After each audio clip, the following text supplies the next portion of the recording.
Il-Prim Ministru qed jibqa' jsabbat saqajh u ma jrid bl-ebda mod ikun trasparenti mal-medja dan wara li saru sejħiet ripetuti inkluż mill-Partit Nazzjonalista biex jiġu ppubblikati d-dikjarazzjonijiet tal-assi.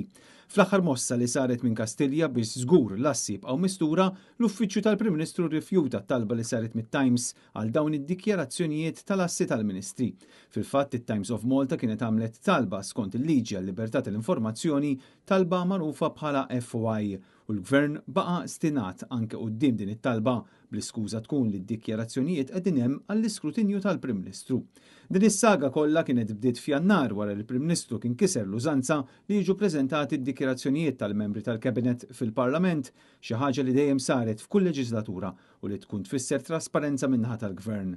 Dawn id-dikjarazzjonijiet jitfgħu dawl mhux biss fuq il-flejjes li għandhom il-Ministri iżda anke ġid ieħor u proprjetajiet u wieħed permezz tagħhom ikun jista' jqabbel u janalizza jekk ikun hemm ġid mhux spjegat jew xi nuqqas ieħor. Fi kliem sempliċi dawn id-dikjarazzjonijiet kienu għodda li jiggarantixxu kontabilità min-naħa tal-Prim Ministru u l-Ministri. Mhux magħruf eżatt raġuni għaliex Roberta Bela qed iżomm moħbija dawn l-assi li hu żguru illi fl-aħħar Grupp Parlamentari Laburista tqajmet din it-tema, partikolarment l-assi li għandha l-mara tal-Prim Ministru Lidja Bela u mhux kulħadd minn fost id-deputati huwa kuntent li qed jitqajmu dawn is-suspetti ripetuti fuq il-ġid li għandu l-Prim Ministru.